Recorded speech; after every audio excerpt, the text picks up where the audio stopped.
a good time to be a Diamondbacks fan, even if you don't mention a certain Mr. Rosario. And attendance is up.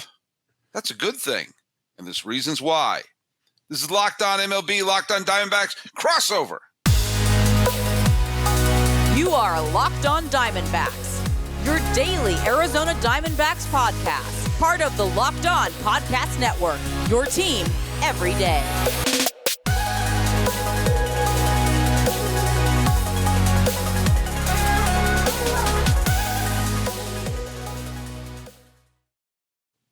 Hello, baseball fans, and welcome to the Locked On MLB, Locked On Diamondbacks crossover with all new graphics. Shiny. There are words right over there. This is the Locked On MLB is the daily podcast where we talk about all of Major League Baseball. Locked On Diamondbacks. Guess who they cover? No, guess. I am your host, Paul Francis Sullivan. Please call me Sully.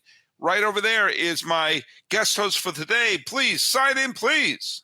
Yes, Miller Thomas, host of the Locked On Diamondbacks podcast. The team tied for the most wins in the National League at the time of us recording this Monday, 6:13 p.m., June 5th. It feels good. If you want to see my thoughts on my Dbacks, go follow me on Twitter at CreatorThomas24 for my personal account. Look up Locked On Diamondbacks, both Twitter, Instagram for the podcast handle. We're streaming on all platforms, and we're also on YouTube. So please hit subscribe on the Locked On Diamondbacks YouTube channel, please. This particular episode is brought to you by GameTime. Download the GameTime app, create an account, and use the code LOCKEDONMLB for $20 off your first purchase. Last minute tickets, lowest price, guaranteed. Hey, it's funny. I mentioned this in the previous show, and the Dbacks haven't played since that game. I was listening to that final game between Arizona and the Braves. And I remember thinking, this is going to be so great. When we're going to have Millard on, they'll have taken 2 out of 3 from Atlanta. And then Rosario comes up and hits the grand slam. It was a kick to the knees to the D-backs, but one which for Diamondback fans suddenly became big Yankee fans, because despite the attempts by the Dodgers to win the game and have their breakaway stadium have doors open up when Aaron Judge collides on them, the Dodgers wound up losing that series to the Yankees. And as Stacey Gotsulia said, the way the Yankees are playing now looks like the way they were playing in the first half last year. They're suddenly everything was going wrong for the Yankees the first quarter of the season. Now they're firing on all signatures. On all cylinders and signatures. I don't know what I'm saying. But the D-backs have been the recipient of that, because they're tied for first place. They were in first place for a big chunk of April. Then they fell as far as 3.5 games. 3.5 games out a few months in the middle of May. But they have been on a tiny bit of a rampage. And in fact, if you go, they lost to a game in San Francisco on the 11th day of May. And let me do it after this date. About baseballreference.com, the single greatest website in the history of the planet Earth, not a sponsor. And since that game, Arizona is 15-7, which is the best record in the National League for basically almost the last month. This is being dropped on the 6th of June. And that was May 11th. So almost a month has gone by, and the D-backs have the best record in the National League at that time. Yeah. Okay. Yeah. I thought you were going to ask me a question or something. No, I want you to bask in the glory. Yeah, I was down for a moment of silence in a positive way to talk about the D-backs and their record, because who would have thought this is where we would have been after 60 games, right? Sully Baseball. I think a lot of people were like, you know what? D-backs, maybe the dark horse team of the year, maybe D-backs positive regression. But hey, even me, the Locked On Diamondbacks fan, I was like, you know what? If we get 80 wins, if we're a 500 team this year, that's all I need for this to be a successful D-back season. Now, after 60 games, week by week, month by month, my expectations and the ceiling for this team, I think, just continue to rise, where I don't know where it should stop. I still don't think this is a true World Series contender or a team that can win the championship, but does this team need to make the playoffs and put themselves in position to win as many playoff games as possible and go as deep into October as possible. Yeah, with the way this team is playing and the talent that they have, this team needs to do everything possible to make sure they have the best chance to win in October. And as it currently stands, they're as good as any team in the National League because they are tied for the most wins at the time of us recording this. They got the front line. They got stars in their lineup. The bullpen needs a little bit of work, as we saw in that series finale against the Atlanta Braves. But it's hard to argue that the D-backs are maybe not the most exciting team and maybe the breakout team of this season. And I want to make one point here that they were, 3 some odd games back or whatever it was at that point. They went 15-7. This is not an instance where the Dodgers are collapsing. In that same stretch of time, the Dodgers have a winning record. So it's not like the Dodgers have been on a huge slump. The D-backs have caught them in the standings. Now look at, this is, again, of course, there's still about 100 games left in the schedule, roughly. So a lot can happen. But we're also deep enough in the season. As I said, this is June and July are what I call the mirror time months for a franchise, where you have to really look in the mirror and say, okay, are we going to go for it or not? Are we going to make the big move or not? And the Diamondbacks, I think, are in an enviable position for their team. They have some players in their farm who could be decent chips or could be decent people to bring up.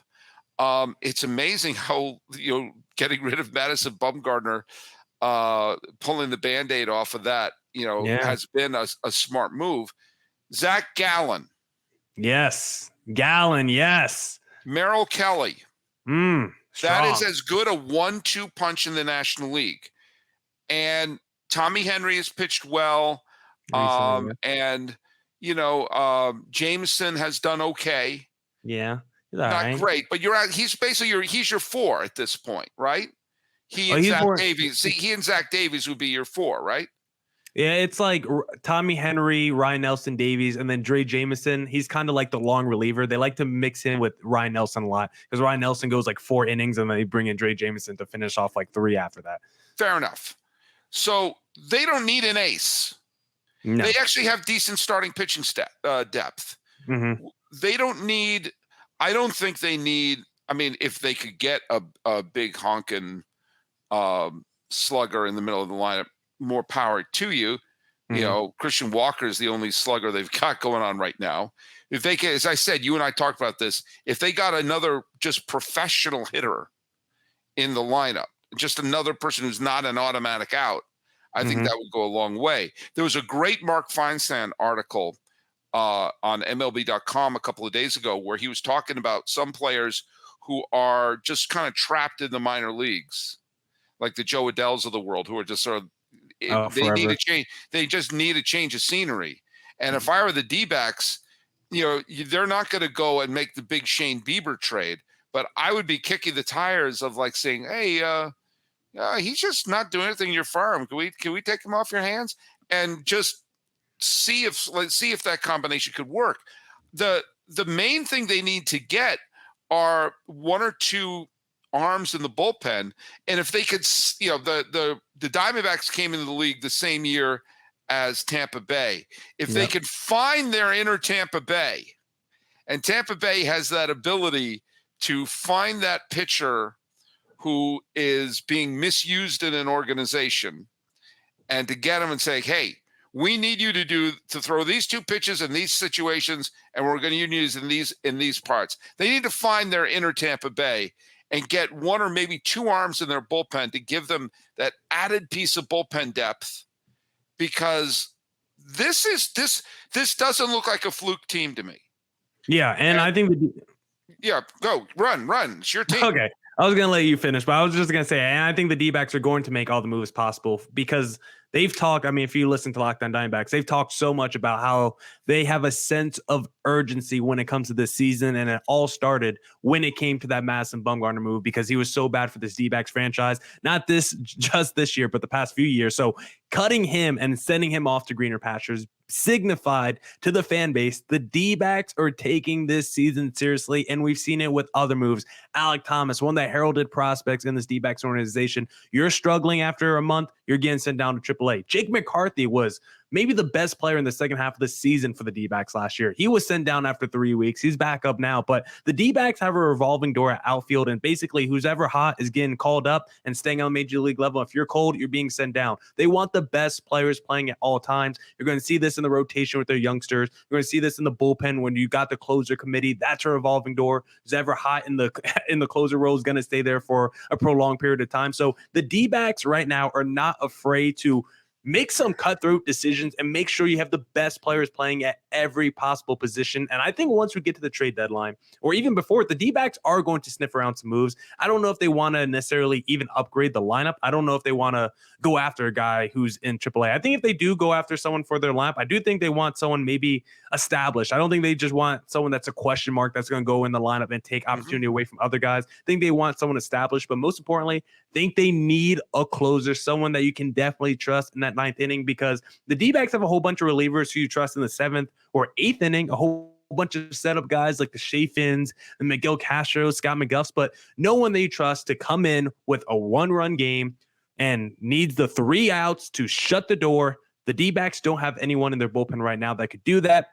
They could probably also upgrade the back end of their rotation a little bit, just because it's so young and it has such a lack of experience. But as it's currently constructed for this D-backs team, I think they are well built for the playoffs. They still got more flaws. And we compare this like D-backs payroll to the rest of Major League Baseball. Like, it's insane. The D-backs have one of the lowest payrolls in baseball compared to them to like the Mets or the Philadelphia Phillies, who have spent so much money the last couple of off seasons and have not exactly bared the fruits of that. It's a really phenomenal job by Mike Hazen and the D-backs front office to find all this young talent, and the young talent actually develop and turn into stars like Corbin Carroll, who I discussed yesterday on the podcast, Sully. Could Corbin Carroll be the first guy to win Rookie of the Year and MVP in the same season since Ichiro Suzuki? But I think that he has a great shot of winning the Rookie of the Year. Why not MVP, Sully? Because who's got it? That's a good question. Who does have it right now?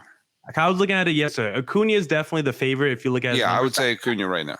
But after Acuna, the field is pretty close, and you could. All right.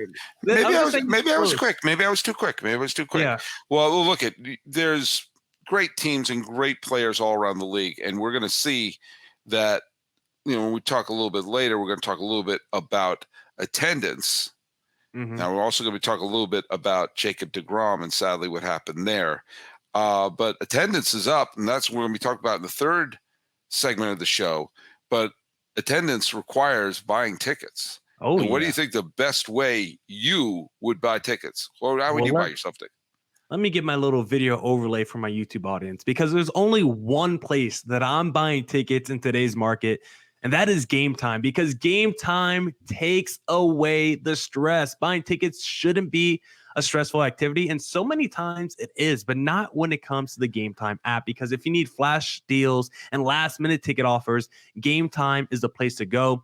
Forget planning months in advance. GameTime has deals on tickets right up to the day of the event. Get exclusive flash deals on tickets for football, basketball, baseball, concerts, comedy, theater, and more. The GameTime guarantee means you'll always get the best price. If you find the tickets in the same section and row for less, GameTime will credit you 110% of the difference. It's the fastest growing ticketing app in the country for a reason. Get images of your seat before you buy, so you know exactly what to expect when you arrive. Buy tickets in a matter of seconds, 2 taps, and you're set. That's all. Snag the tickets without the stress with GameTime. Download the GameTime app, create an account, and use code LOCKEDONMLB for $20 off your first purchase. Terms apply. Again, create an account, redeem code LOCKEDONMLB for $20 off. Download GameTime today. Last minute tickets, lowest price, guaranteed. All right. This is not a fun piece of news, and not one. I swear this is not me gloating. It's not. I have to say this out loud, because I had Ranger fans furious at me. Some were like contacting the parent company of Locked On MLB, the Technic Corporation, to have me fired based on what I was saying about Jacob Degrom. I'm not kidding. Someone actually did do that. It didn't work. I'm still here. But I said in the offseason that I didn't think it was smart for the Rangers to sign Jacob Degrom. Now, there was one element of why I thought it wasn't smart that I turned out to be wrong about. You see, I will do this. If I am wrong, I will admit when I'm wrong. Whoa. And you hear that? This is a novel concept. Maybe we should all take this up a little bit here in the United States, a little more than we are. I did not think the Texas Rangers were going to be contenders this year. Now, granted, I did not factor in Bruce Bochy as much as I probably could have. I also did not factor the fact that that can't possibly be grammatically correct. That the other potential injury risk starting pitcher that they signed, Nathan Eovaldi, why can't the Red Sox find players like him? Ooh. That Nathan Eovaldi would be a Cy Young contender and pitch like a workhorse. I mean, he goes deep in the games. He has a couple of complete game shutouts under his belt. And he has been, if you said there was a pitcher who's going to pitch like an ace for Texas, I think most people assumed it would have been Jacob Degrom. Mm-hmm. Now, I was wrong. Now, here we are. This is being dropped on the 6th day of June, and the Texas Rangers are still in first place by themselves. And I did not expect that to happen. Again, a lot can happen. Remember, the Angels were a playoff team at this point last year. A lot can happen. But I give the Texas Rangers a ton of credit for the way that they've played. And the fact that, John Gray and Nathan Eovaldi have been part of what is a very good pitching staff that they have there. Bruce Bochy is showing the fact that, this team has only lost 20 games the entire season so far. And, Josh Jung has been their big power guy, and he's been, he's had a very good year, but they've been getting the Marcus Simeons of the world and the Corey Seagers of the world have been getting huge hits. And I was, by the way, record show, I was never against the signing of Seager or Simeon. The one thing I said about Seager is I have no clue why the Yankees did not sign Corey Seager. To me, if any person was put on this planet to play in Yankee Stadium, was Corey Seager. I digress. Eovaldi's been a Cy Young contender. Gray has been a borderline Cy Young contender. Martin Perez, Andrew Haney have been okay. Dane Dunning has been good. Their bullpen has been good. But Degrom today was transferred to the 60-day disabled list. Now, you could say that was a clerical move. It was a 40-man roster move. He's already been on the disabled list for a little bit, so moving him over there, they can push things retroactively. I get it. I understand it. But the 60-day DL or injured list, I'm sorry, the 60-day injured list is not there for I've got a slight sprain. It's there for you're going to miss months at a time. And usually when someone is on the 60-day injured list, they're not suiting up on day 61. It's there to put your players who are really, really kind of sort of hurt. And here we are. We've played more than a third of the season, and Jacob Degrom has given them 30 and a third innings. Yeah, 30 and one-third innings. He's been really good when he's been on the mound. Surprise. Same thing when he was with the Mets. When he's on the mound, Jacob Degrom is not one of the best pitchers in baseball. He is the best pitcher in baseball.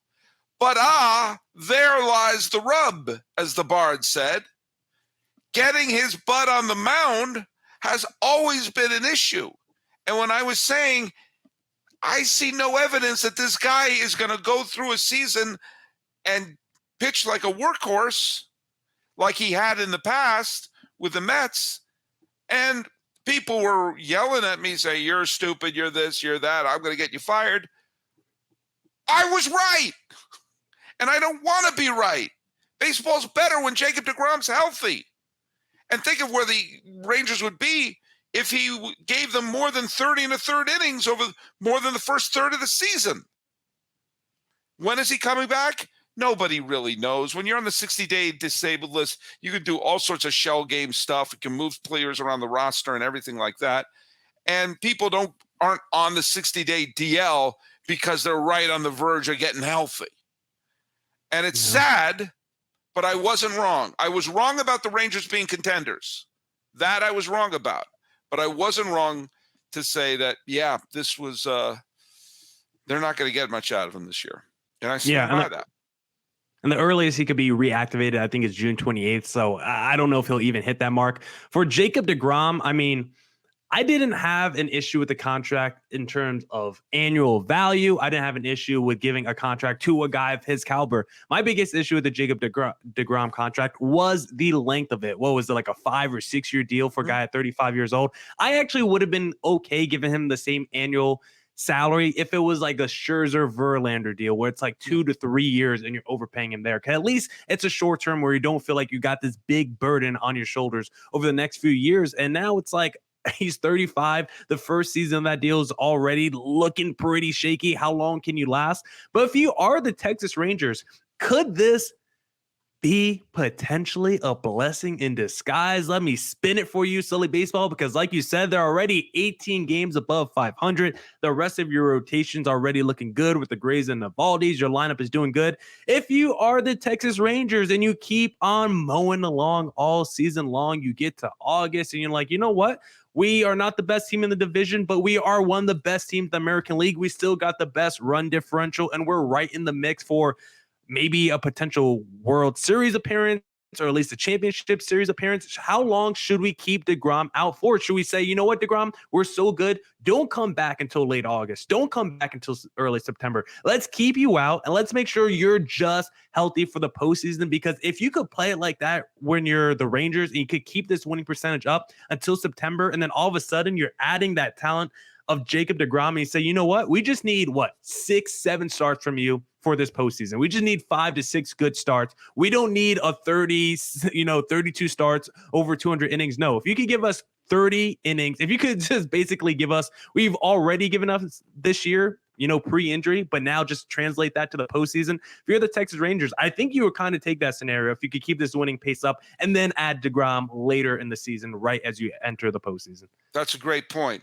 And you and I have made talked about a similar topic, that they have the exact manager to do that in Bochy. Yeah. If Bochy is the one who comes up to him, if it's one of these nondescript Joe Bag of Donuts managers, like put $10 million in front of me right now and say, name the Royals manager right now, I don't think I can. I'm going to look it up. That's a good question. I don't think I can pull that one off. I still thinking it's Matheny. But Coach, okay, do you want to guess? I have it here. I would have never got this in a million years. It's me, isn't it? It could. Manager. You kind of look, Sully. You kind of look like this guy, but his name is Matt Quatraro.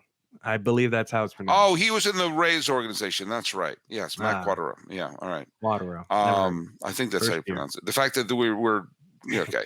Anyway, guess Boch is Hall of Fame manager, champion. And if he comes up to brought the Padres to the World Series, won 3 World Series titles for the Giants, and was able to do things like turn to Tim Lincecum and say, we're using you out of the bullpen for the postseason.